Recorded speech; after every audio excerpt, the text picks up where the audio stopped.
quando chegou a hora de sair de Babilônia, muitos não quiseram. Por quê? Porque haviam prosperado. Você que me assiste em casa, você está vivendo no meio de uma confusão religiosa?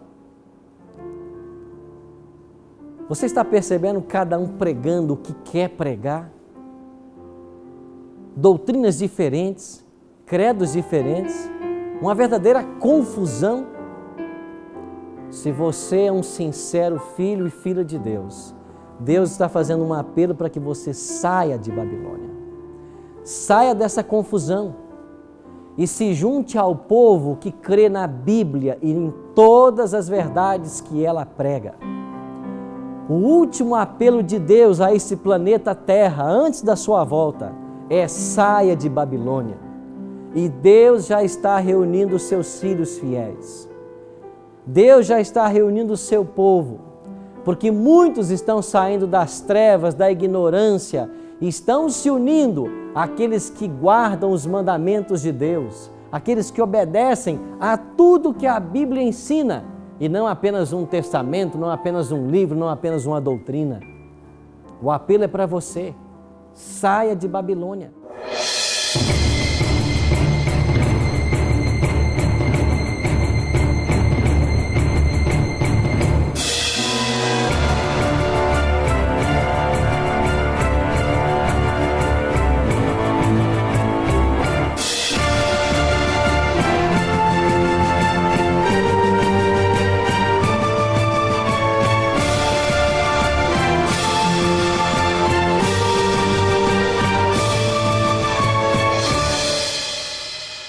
Olá, amigos da Novo Tempo, sejam bem-vindos mais uma vez ao seu programa Bíblia Fácil. A cada semana nos reunimos aqui para uma hora muito especial, onde juntos abrimos o livro do profeta Daniel. Fazemos uma viagem a 2.600 anos no passado e buscamos compreender as profecias e histórias desse livro e as aplicações que ele tem para os dias atuais. Hoje vamos estudar o 6º capítulo de Daniel. E a história que vamos aprender trata-se do personagem principal desse livro, Daniel, num momento muito crucial, onde ele foi lançado à cova dos leões. O nosso tema de hoje será Na Cova dos Leões com Daniel. Aqui já estamos todos prontos para começar o nosso programa e hoje vamos conhecer um pouquinho mais a respeito da Aparecida. A Aparecida não falou ainda aqui, né? A cada programa, a cada semana conhecemos um pouquinho melhor alguém. A Aparecida, fala para nós a sua naturalidade, de onde você veio, o que você faz. Eu sou natural de Jacareí, mas morei em Santa Branca há muito tempo e agora retornei, estou morando há 6 meses em Jacareí. Minha família é de Santa Branca, tenho parentes também em Goiás, né, em Rio Verde. Moro com a minha filha, sou solteira, sou fisioterapeuta. Trabalho em Jacareí também. Aqui tem mais gente com parente de Goiás também, né? Muitas ligações, né? Com o pessoal de Goiás. Isso. Mas que bom ter você, viu? Eu que agradeço, é um prazer. Programa. E aqui estamos juntos e prontos para mais um capítulo. Bom, chegamos ao último capítulo histórico do livro de Daniel. O capítulo 6, que trata dessa experiência, é o último capítulo histórico. A partir da semana que vem, nós vamos entrar nas profecias de Daniel. E deixa eu aproveitar, você que está nos assistindo em casa, se você deseja receber o nosso guia de estudo, ele é inteiramente grátis. Esse guia de estudo, Bíblia Fácil Daniel, contém 16 temas que estamos abordando aqui no programa e ele pode ser enviado para a sua casa através dos correios gratuitamente. Basta você ligar no 0 operadora 12 21 27 3121 ou acessar o nosso site novotempo.com/Bíblia Fácil. Você precisa preencher lá um formulário e nós vamos enviar pelo correio para a sua casa e é inteiramente grátis. Pois bem, vamos então orar antes de começarmos, porque essa é uma prática nossa aqui, né? Você que está em casa também, nos acompanhe nesta oração agora. Bondoso Deus e Pai, estamos mais uma vez reunidos para estudarmos a Tua Palavra. Que o Teu Espírito Santo possa nos orientar mais uma vez e que as lições que aprendemos desse livro sejam aplicadas à nossa vida espiritual. Guarda-nos, Pai, em Teu amor dai-nos a tua bênção e a tua paz. Te oramos em nome de Cristo. Amém. Pois bem, chegamos a um dos temas mais extraordinários do livro. Vamos contar então a história de Daniel na cova dos leões. História essa conhecida por tantas crianças, né?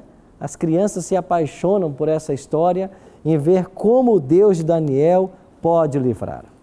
Na semana passada, vocês lembram que nós estudamos a respeito da queda de Babilônia, no capítulo 5, e nós aprendemos no capítulo 5 de que Babilônia perdeu seu poder para a Medo-Pérsia. E quando a Medo-Pérsia derrubou Babilônia, Ciro era o grande nome. Mas eu falei semana passada também de que houve uma coalizão entre o Império Medo e o Persa.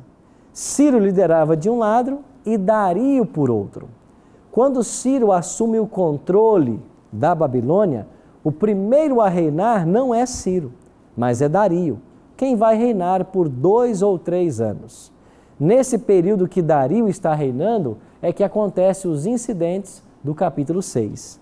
Então, olha o que diz o capítulo 6, logo no início do capítulo.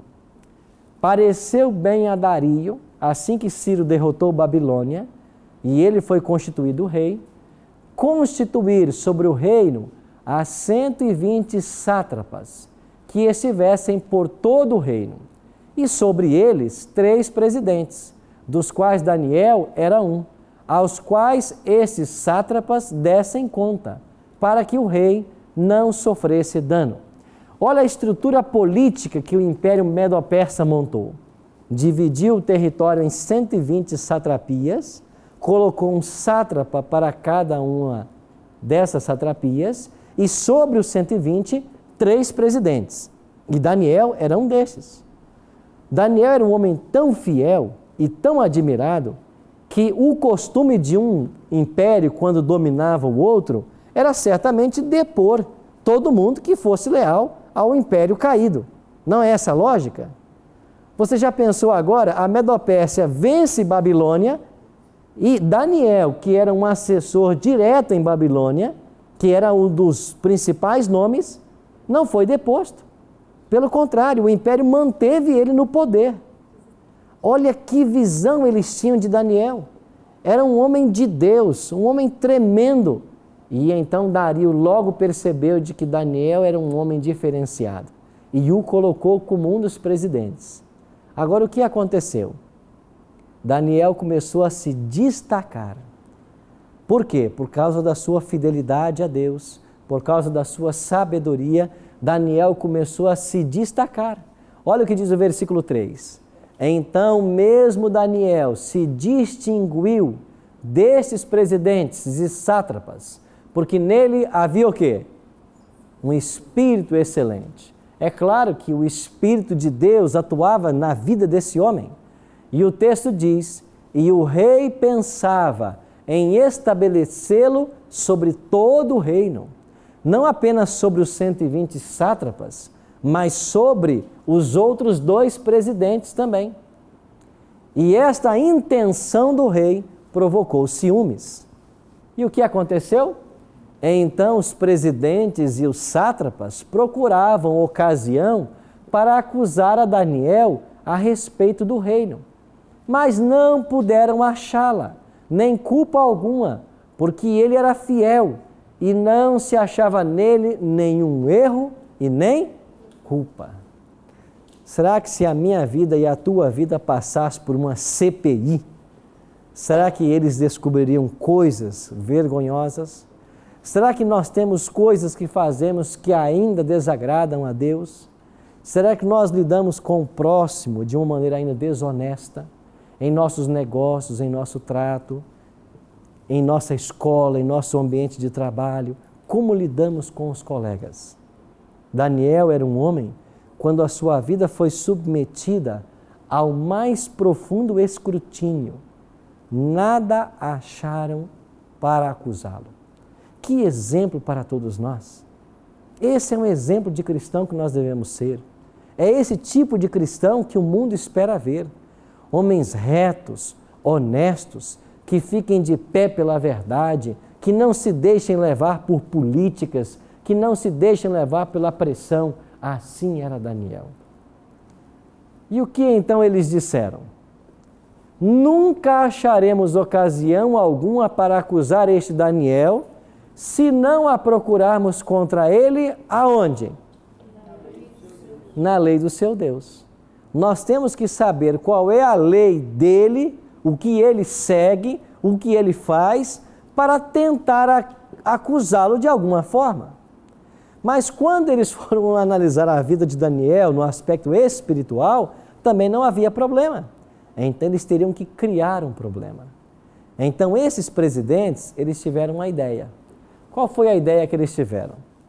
Foram junto ao rei Dario e lhe disseram: ó rei, vive eternamente.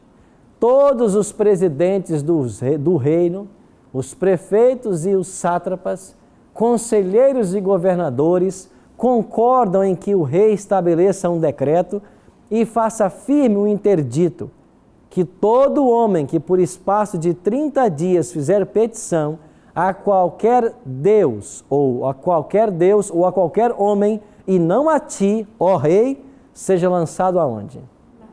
Na cova dos leões. Olha a mentira que eles contaram para o rei. Rei, nós nos reunimos, todos os presidentes. Olha, Daniel não estava aí. Daniel não sabia da história. O rei não se atinou. Eles armaram uma contra o rei e contra Daniel. E nós juntos decidimos de que o rei merece ser glorificado, de que o rei ocupa uma posição muito alta aqui no império e que nós devemos baixar um decreto para que em 30 dias ninguém busque outro Deus senão o Deus Dario. E isso soou bem, né? Aos ouvidos do rei. Ele se sentiu lisonjeado com o decreto. E quando ele ouviu a proposta, ele não pensou em outras consequências que isso poderia trazer. E o que ele fez? Ele assinou o decreto. Então, quando o decreto foi assinado, por um espaço de 30 dias, ninguém poderia fazer orações a outros deuses. Daniel 6:10, o que diz a Bíblia aí? Daniel, pois, quando soube que a escritura estava assinada, entrou em sua casa e em cima, no seu quarto, onde havia janelas abertas para o lado de Jerusalém, 3 vezes por dia se punha de joelhos e orava, e dava graças diante do seu Deus, como costumava fazer. Qual era o hábito de Daniel? Orar 3 vezes ao dia. Aqui está um exemplo para mim e para você. A oração, ela aprofunda relacionamentos, não só com o próximo, com o cônjuge, com os filhos. A oração nos aproxima de Deus. Alguém disse de que a oração deve ser a respiração da alma. Assim como nós respiramos o dia inteiro, ininterruptamente, deveria ser também a nossa oração. A nossa vida deveria ser uma vida de oração. É claro que Daniel orava em todo o tempo, mas ele tinha 3 momentos em especial, onde ele fazia uma oração especial. E você percebe que o texto diz de que ele ia na sua janela, na direção de Jerusalém, e ele fazia as suas orações? Esse é um costume judaico. E por que eles faziam assim? Porque lá em Jerusalém estava outrora o templo. Nesse momento aqui, o santuário estava destruído. Mas todos os judeus, quando longe de casa, na hora do sacrifício no santuário, que era às 9 da manhã e às 3 da tarde, porque lá no santuário, lá no templo, haviam 2 sacrifícios contínuos, como nós chamamos, 9 da manhã e 3 da tarde. Nessa hora, os judeus que estavam longe do santuário, que não podiam levar até lá a sua oferta, eles oravam com o rosto voltado para o santuário. Para quê? Para que aquela oferta que lá estivesse sendo oferecida beneficiasse também a eles, que estavam distantes. Então, no sistema do santuário em Israel, quando alguém pecava, levava um animal até o santuário para morrer, para obter o perdão dos seus pecados. Mas Todos os dias, independentes dessas ofertas que eram trazidas ao santuário, morria um cordeiro 9 da manhã e um cordeiro 3 da tarde. E esses cordeiros eram mortos especificamente para duas categorias de pessoas. Para os judeus que estavam distantes, que era o caso de Daniel, que não podia sacrificar lá, e para os pobres, que não tinham animais para oferecer. Porque imagine você uma pessoa pobre, todo dia ele peca e todo dia trazer um animal para matar. Então, essa oferta do contínuo, guarde bem essa palavra, porque nós vamos precisar dela depois em Daniel. Esse sacrifício contínuo, 9 da manhã e 3 da tarde, pensava em duas classes, os judeus distantes e os pobres. Daniel não abandonou o seu costume por causa do decreto, ele continuou a orar. Agora eu pergunto para vocês, não poderia Daniel então ter pelo menos fechado a janela na hora da oração? Não podia ter ele orado lá no ambiente do seu quarto, da sua casa, onde ele não fosse visto, para que ele não incorresse no decreto? Não. Sabe por que não? Porque Daniel não queria mudar a sua rotina e esses sátrapas e presidentes acharem que o decreto que eles haviam estimulado o rei a assinar interferisse na vida espiritual dele. Ele não queria que eles nem pensassem que esse decreto, de alguma forma, interferiu na vida dele, na vida espiritual, no seu relacionamento com Deus. Daniel estava tão seguro da sua relação com Deus que ele não tinha nada a temer. Ele continuou com o seu hábito de orar 3 vezes ao dia. Bom, orando ele assim, os inimigos dele viram. E o que eles fizeram? Olha o verso 13. Então responderam e disseram ao rei: ó rei Dario, esse Daniel, que é dos exilados de Judá, não faz caso de ti, ó rei, nem do interdito que assinaste. Antes, 3 vezes por dia, ele faz o quê? A sua oração. Eles conseguiram tudo o que eles planejaram. E eles foram lá e denunciaram a Daniel. E o que o decreto dizia? Que este que quebrou o decreto, quebrou a lei, deveria ir parar na cova dos leões. Olha o próximo episódio.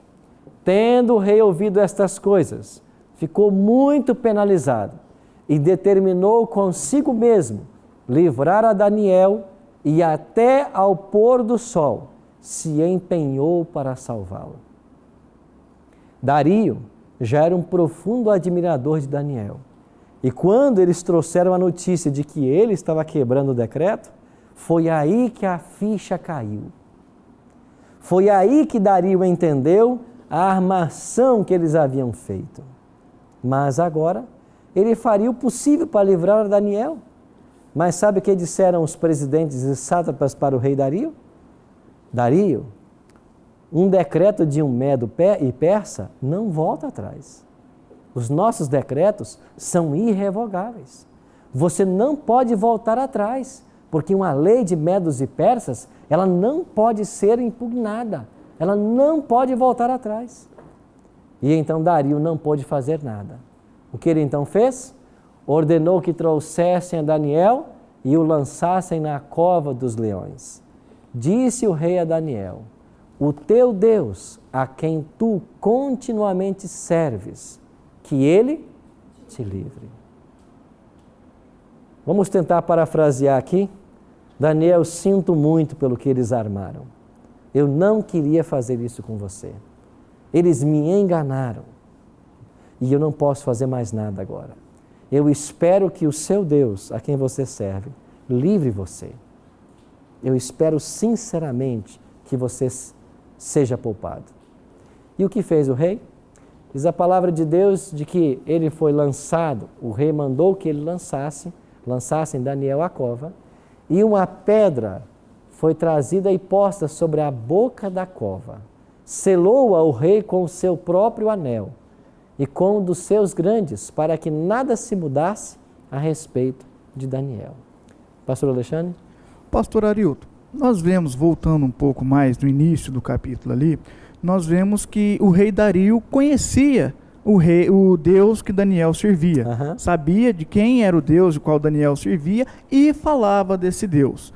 Aí a pergunta que fica para nós é a seguinte: o rei Dario, sabendo disso, no período do seu reinado, o povo continuava adorando aos outros deuses, ou havia algum decreto ou alguma lei assim que eles adorassem ao Deus de Daniel?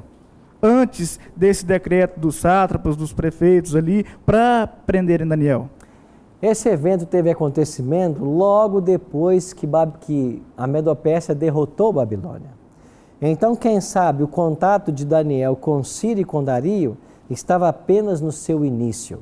É claro que eles começaram a conhecer o Deus de Daniel, mas os Medo-Persas, assim como os babilônicos, eram povos politeístas. E o reino continuou politeísta. Eles continuaram adorando os seus deuses, mas Deus esperava que a presença de Daniel influenciasse de alguma forma esses reis que agora chegaram ao poder. Mesmo porque nós vemos dentro das escrituras sagradas que o que moveu o rei Ciro a baixar esse decreto libertando Israel foi quando ele leu o que Isaías havia escrito sobre ele anos antes do nascimento dele, né? Exatamente. E quando chegarmos no capítulo 9, nós vamos ver essa história com detalhes. Porque Ciro assinou o decreto autorizando o povo a voltar para Jerusalém depois de uma conversa com Daniel e depois de um exame dos manuscritos de Jeremias. Mas isso veremos com detalhes no capítulo 9. O certo é que Daniel foi lançado à cova dos leões. Então o rei, diz a palavra, se dirigiu para o palácio, passou a noite em jejum e não deixou trazer à sua presença instrumentos de música e fugiu dele o sono. Olha a profunda tristeza que passou a possuir Dario. Ele lançou Daniel à cova, colocou uma pedra sobre a abertura da cova, selou com o seu selo e foi então para o palácio, triste. Ele não deixou que os instrumentos musicais chegassem até ele. E ele perdeu o sono, pensando no seu amigo Daniel. Ele, quem sabe, ficou ansioso para que a hora logo passasse. E quando o dia amanheceu, diz assim: pela manhã, ao romper do dia, levantou-se o rei e foi com pressa à cova dos leões. Chegando-se ele à cova, chamou por Daniel com voz triste e disse o rei a Daniel: Daniel, servo do Deus vivo, dar-se-ia o caso de que o teu Deus, a quem tu continuamente serves, tenha podido livrar-te dos leões? O rei fez essa pergunta e lá dentro da cova ele tinha esperança de ouvir alguma voz. E ele pensava: será que alguém vai me responder? Ou será que os leões estão alimentados? O que aconteceu? Eu fui enganado e eu coloquei um homem justo numa situação certamente de morte, porque a morte era certa. Mas mais uma vez o rei repete: será, Daniel, que o Deus a quem continuamente você serve? Viram que essa é a segunda vez que ele diz isso? Você serve continuamente a esse Deus, você é fiel a Ele. Será que esse Deus vai recompensar a sua fidelidade? E ele agora espera então ouvir lá da cova uma voz, dando a entender de que Deus o havia livrado. Nós iremos para um breve intervalo e assim que voltarmos, iremos ver o fechamento dessa história e quais as lições espirituais para os dias atuais.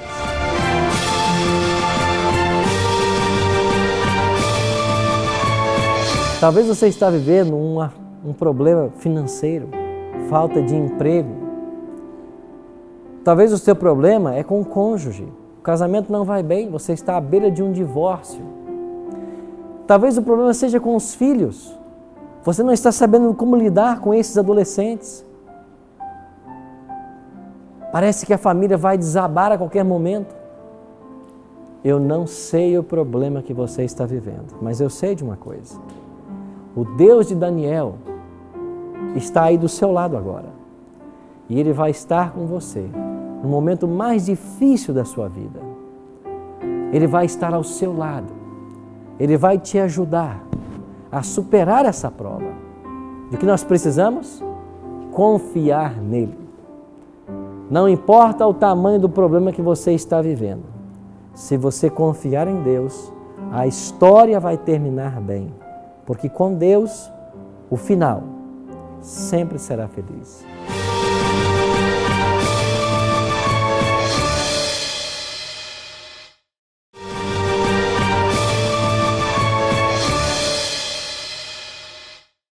Se você quer uma revista com todos os estudos que o Bíblia Fácil está fazendo sobre Daniel, basta ligar para nós no 0 operadora 12 21 27 3121 ou acessar o nosso site novotempo.com/Bíblia Fácil e vamos enviar essa revista pelos correios para a sua casa e ela é inteiramente grátis. Pois bem, terminamos o nosso primeiro bloco com o rei fazendo uma pergunta. Logo cedo, ele correu até a cova dos leões e ele fez uma pergunta: será, Daniel, que o teu Deus, a quem tu continuamente serves, livrou você das bocas dos leões? E então, para a alegria dele, ele ouviu uma voz que dizia: ó rei, vive eternamente. O meu Deus enviou o seu anjo e fechou a boca aos leões, para que não me fizesse dano, porque foi achada em mim inocência diante dele. Também contra ti, ó rei, não cometi o quê? Delito algum. Eu gosto muito desse verso. Imagine a alegria do rei quando ele ouviu a voz do seu amigo. Daniel está vivo. O Deus dele, de fato, é um Deus que liberta. E eu gosto da frase de Daniel: ó rei, eu não pequei contra o meu Deus. E o que ele fez? Ele enviou o seu anjo. Daniel só disse aqui que ele enviou o seu anjo. Mas eu queria que você guardasse isso aqui.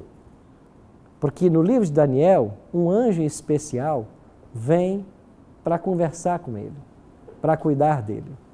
E Daniel vai dizer quem é esse anjo. Ele se chama Gabriel. Esse anjo Gabriel, pelo que entendemos da Bíblia, é o anjo mais poderoso que há no céu.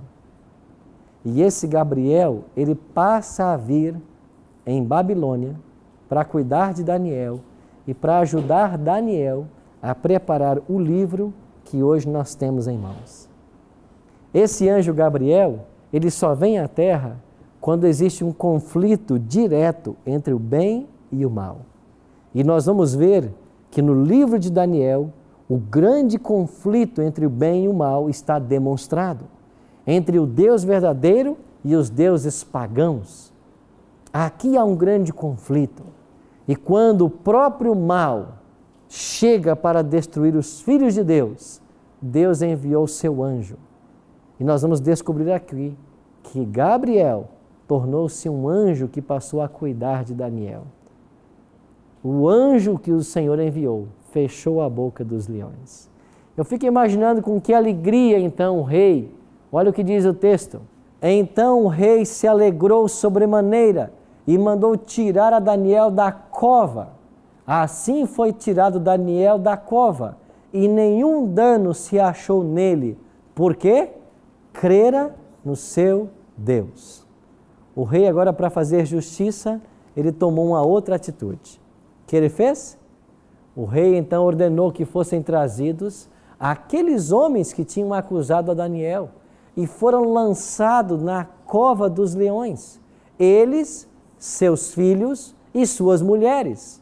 E ainda não tinham chegado ao fundo da cova e já os leões se apoderaram deles e lhes esmigalharam todos os ossos. Interessante, né? Os leões estavam famintos, não? Estavam famintos, mas não tocaram em Daniel.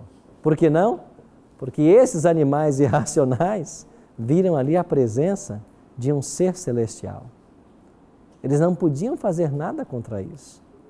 Mas quando os inimigos de Daniel foram lançados, o texto sagrado diz de que eles não haviam chegado ainda ao fundo da cova, né?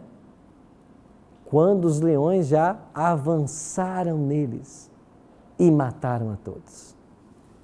Sim, minha amiga Márcia? Emília. Emília. Então, pastor, eu queria saber por que foram lançados os seus filhos e suas mulheres também. Por que eles pagaram pelo erro, no caso deles, né? Essa é uma pergunta boa, né? Muito interessante. Se eles cometeram um crime, por que as esposas e os filhos pagaram?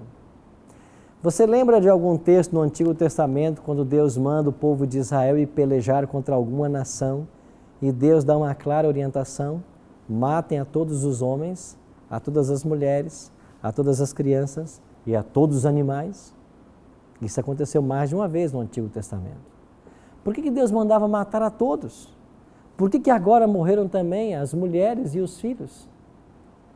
Existe uma expressão hebraica para essa ação divina. Quando Deus decreta isso, eles chamam de herem. Quando Deus decreta herem, é para que todos morram. E Deus só dá esse decreto quando Ele sabe de que os envolvidos na situação não têm esperança alguma mais de salvação. O que nós entendemos desse texto é que quando Deus ordenou, ou nesse caso, quando Deus ordenava de que todos na guerra deveriam morrer, é porque as pessoas envolvidas já haviam ultrapassado o limite da paciência divina. Nesse caso aqui, foi o rei quem ordenou. E o rei ordenou por quê? Porque o rei pensava: nós vamos nos vingar desses que tentaram afligir a Daniel. E para que eles saibam do erro que eles cometeram, para que a vingança seja plena, não vamos apenas matá-los, vamos matar também todas as famílias. Essa foi uma atitude de Dario. Então, ele que ordenou que as famílias fossem mortas. Para que não ficasse nenhuma raiz. Certamente. Porque veja que eles haviam feito um levante contra Daniel, mas enganado o rei. O rei ia querer ter agora alguém no seu reino, próximo a ele, que teve o esposo morto. O que poderiam essas famílias fazer no decorrer do tempo com o próprio rei? Então, era costume nos tempos bíblicos, quando um rei assumia o trono, ele matava todos os parentes do rei anterior. Isso aconteceu, por exemplo, quando Davi chegou ao trono. Lembra você em Davi, quando ele chega ao trono, ele faz uma pergunta no palácio dele: sobrou alguém da casa de Saul a quem eu possa fazer algum benefício? Por quê? Porque todos haviam sido mortos. De fato havia sobrado um, né? Mefibosete, uma linda história. O certo é de que todos deveriam morrer. Dario seguia esse costume. Ele não queria que ninguém no reino pudesse amanhã ou depois provocar um levante contra o seu poder. Antes que eles chegassem ao fundo da cova, todos foram despedaçados e mortos. E o que fez o rei agora? O rei baixou um outro decreto. Olha o que diz os versos 26 e 27. Daniel 6, 26 e 27. Faço um decreto pelo qual, em todo o domínio do meu reino, os homens tremam e temam perante o Deus de Daniel, porque ele é o Deus vivo e que permanece para sempre. O seu reino não será destruído e o seu domínio não terá fim. Ele livra e salva e faz sinais e maravilhas no céu e na terra. Foi ele quem livrou a Daniel do poder dos leões. Um novo decreto. E agora esse decreto, expedido por esse rei medo-persa, ele exalta ao Deus do céu e o declara que ele é o Deus vivo e que permanece para sempre e que o seu reino não será destruído. Interessante, né? Quando Dario usa aqui as palavras, o reino do Deus de Daniel não será destruído, parece-nos que ele está ecoando as palavras do capítulo 2, de que passariam os reinos, mas o reino de Cristo seria estabelecido e esse reino é que seria eterno. Parece-nos que ele já sabe da história e ele tem consciência de que Deus finalmente vai estabelecer o seu reino e esse reino será eterno. Você imagina a influência de Daniel no Império Medo-Persa agora? Primeiro, Daniel teve uma influência tremenda em Babilônia. Como vimos no capítulo 4, finalmente levou à conversão do rei da Babilônia, Nabucodonosor. E o último ato de sua vida foi baixar um decreto exaltando o Deus de Daniel. Agora começa um novo poder, mas aí está Daniel. E logo nessa história, nos primeiros anos de poder da Medo-Pérsia, nós vemos aí Daniel sendo severamente provado, mas Deus foi fiel a Daniel. E agora esse Dario ficou profundamente impressionado com o livramento que Deus dera a Daniel. O que isso quer ensinar para mim e para você? Quais as lições espirituais que nós podemos tirar dessa história? Quando termina o capítulo 6, o versículo 28, que é o último verso, diz assim: Daniel, pois, prosperou no reinado de Dario e no reinado de Ciro, o persa. Eu disse para vocês de que Ciro e Dario, eles se uniram. Ciro era persa, Dario era medo. Os dois eram parentes. Alguns historiadores dizem de que Dario era tio de Ciro. E eles uniram os dois impérios, derrotaram Babilônia, mas quando Babilônia cai e a Medo-Pérsia assume o governo, quem senta no trono não é Ciro, é Dario. Guarde essa informação. Quem é que senta no trono? É Dario, não Ciro. Dario vai reinar alguns anos, depois vem Ciro, porque a Bíblia está dizendo de que Daniel prosperou no reinado de Dario e depois de Ciro, porque Ciro reinou depois de Dario.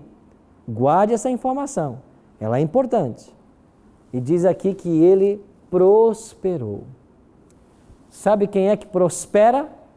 Prospera quem é fiel, quem fica do lado de Deus. Kênia? Pastor, esse Ciro é o filho de Xerxes? Eu não sei dizer para você exatamente agora. Eu acho que Xerxes é um dos descendentes que virão ainda. Mas quando chegarmos no capítulo 7 e estudarmos um pouquinho mais, e principalmente no 8, nós vamos aprender mais sobre o Império Medo-Persa e nós vamos ver a linhagem real. Na minha mente, Xerxes está depois ainda. Ele ainda virá. Mas eu vou trazer essa informação completa daqui a pouquinho, quando chegarmos no capítulo 8 e estudarmos ali 2 animais proféticos, um carneiro e um bode. Ok? Qual é a principal lição que Daniel 6 nos ensina? Jesus disse assim: no mundo passareis por aflições, mas tende bom ânimo, eu venci o mundo. O capítulo 6 de Daniel ensina que o cristão fiel e temente a Deus, ele passa por provações. Isso contraria completamente o que muitos ensinam por aí a respeito da teologia da prosperidade. Alguns estão dizendo por aí: aceita a Cristo e todos os seus problemas serão resolvidos. Pare de sofrer, aceita a Cristo e Ele vai trazer a solução para todos os seus problemas. As lutas vão acabar, os problemas vão acabar. Não é isso que Daniel 6 nos ensina. Sabe o que Daniel 6 nos ensina? O final da história será feliz. No final, a história terminará bem. Mas no percurso da história, nós podemos enfrentar reveses. É isso que essa história nos ensina. Daniel era um homem fiel. Nada puderam acusá-lo. Mas mesmo assim, ele foi parar na cova dos leões. No capítulo 3, Ananias, Misael e Azarias foram fiéis a Deus, mas foram parar na fornalha de fogo. O que esses textos nos ensinam? Mesmo eu sendo fiel a Deus, eu vou passar por provas. E por que Deus permite que as provas cheguem até a minha vida? Porque o caráter cristão é desenvolvido quando nossa fé é provada.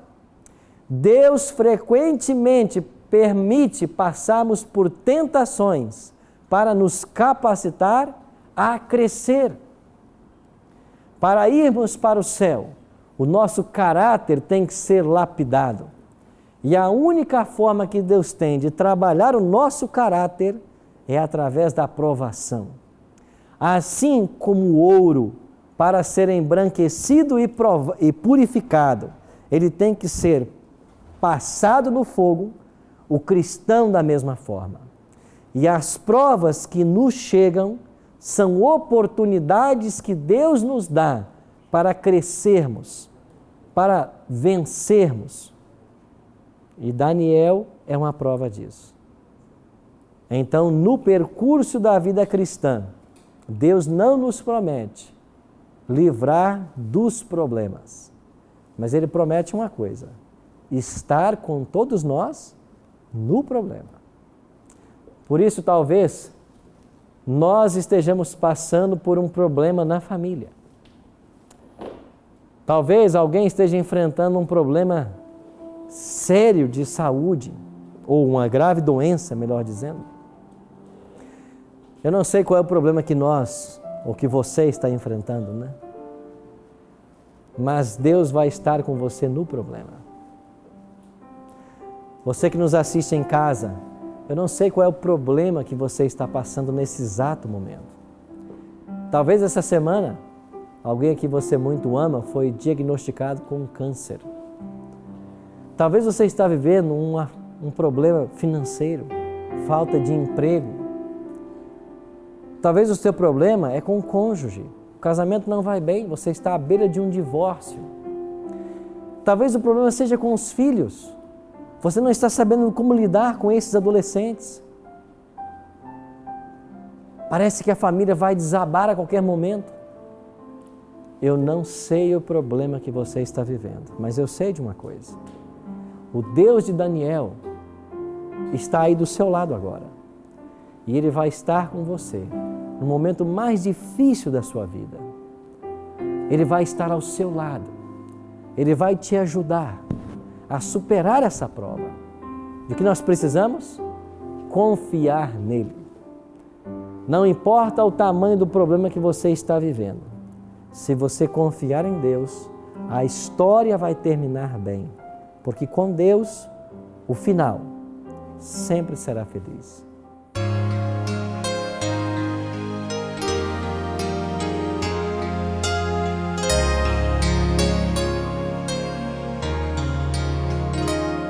Deus vem provar a todos nós com fogo abrasador.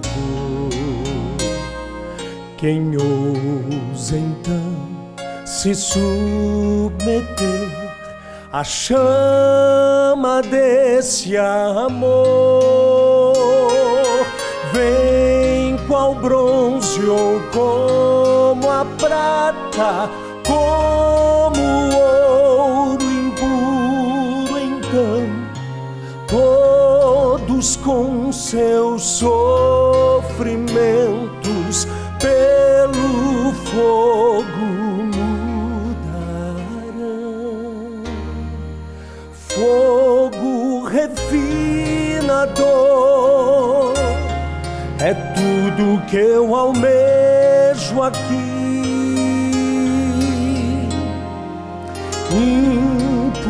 Impurezas vem tirar e o Senhor glorificar. Vem consumir meu ser, refina e me faz melhor. Escolho sem me importar o fogo refinador.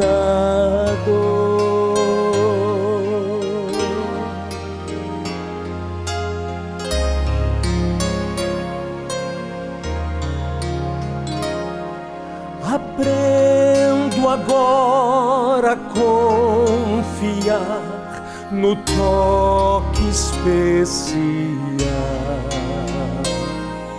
da chama que vem remover pecado e erros meus. Cada dia é mais profundo. Se vou suportar, não sei.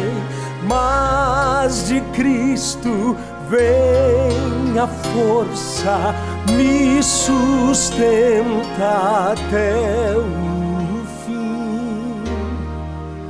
Fogo refinador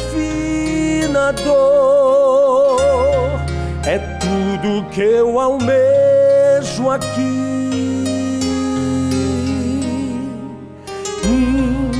Impurezas vem tirar e o Senhor glorificar. Vem consumir meu ser, refina e me faz melhor. Escolho sem me importar o fogo refinador.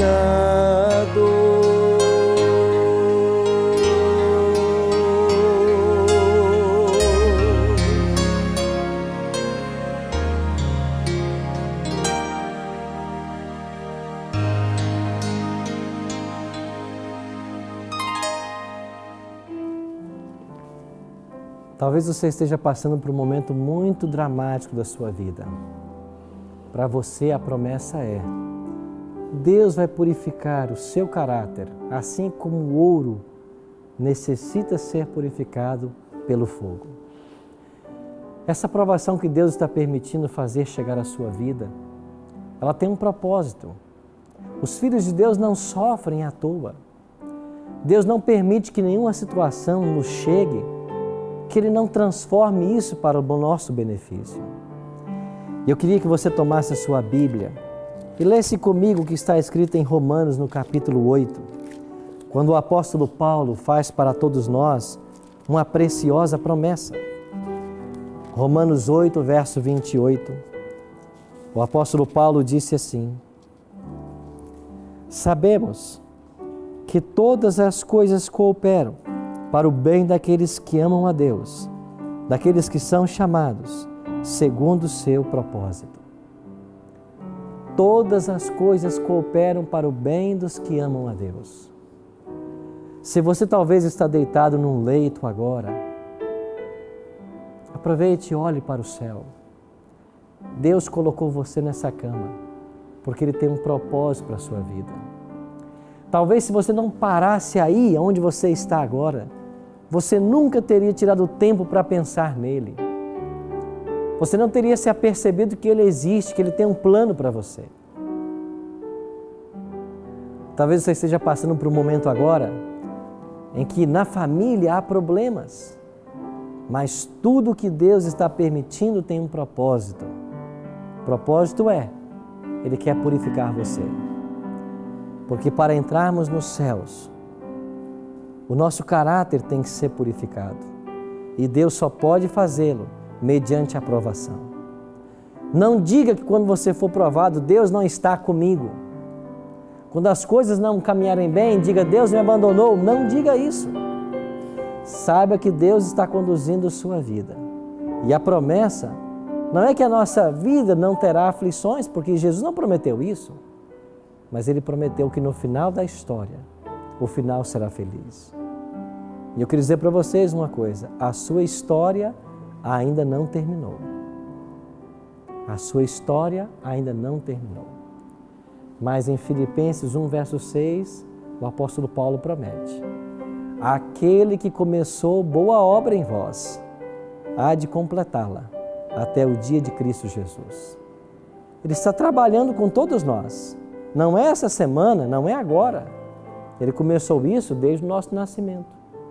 Desde que nós viemos ao mundo, Ele começou a trabalhar em nosso coração. Sabe para quê? Para nos trazer para Ele. Pensa na sua vida, quantas vezes Deus deu a você a chance de se relacionar com Ele.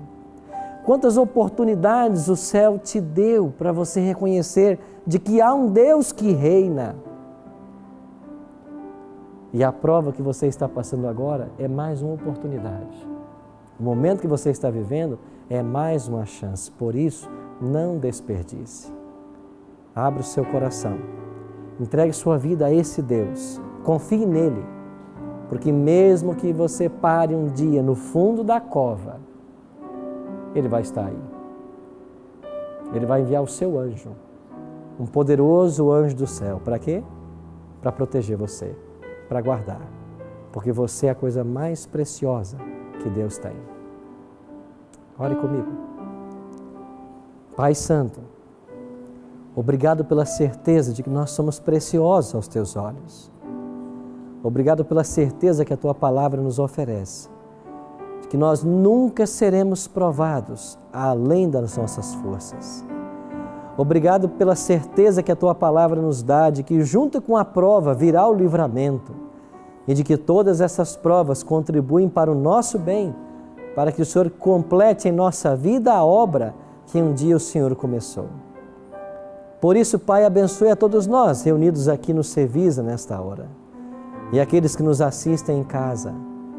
Pai, que o Teu abraço alcance-os agora e que lá no fundo da cova eles possam sentir a Tua mão poderosa na vida deles e saber que o Senhor está trabalhando dioturnamente para salvá-los.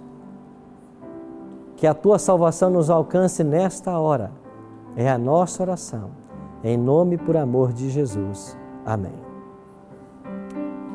Obrigado, amigo, pela sua companhia no programa de hoje. Na semana que vem, separe mais uma hora para estarmos juntos no Bíblia Fácil. A partir de semana que vem, entraremos no capítulo 7 de Daniel e vamos viajar pelas profecias e vamos buscar na história o cumprimento da profecia. E você vai se surpreender com as revelações que esse livro guarda para você. Eu te espero na próxima semana.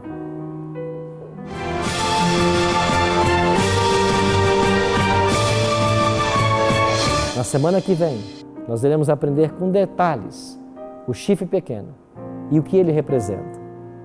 Por ora, assim como Deus controla a história das nações, Ele deseja controlar a sua vida. O mesmo cuidado que Deus teve com Daniel, de revelar a ele tudo o que ele precisava saber, Deus terá com você e vai lhe revelar tudo o que você precisa saber. E a partir de hoje, você começará a ter revelações extraordinárias com base nesse livro de Daniel. E a pergunta que eu faço para você é: quando você tiver as revelações desse livro, quando verdades forem colocadas diante de você, quando critérios, conceitos e ideologias começarem a ser destruídas, qual será a sua posição? Está você disposto a colocar a sua vida nas mãos de Deus e deixar que Ele conduza a sua história?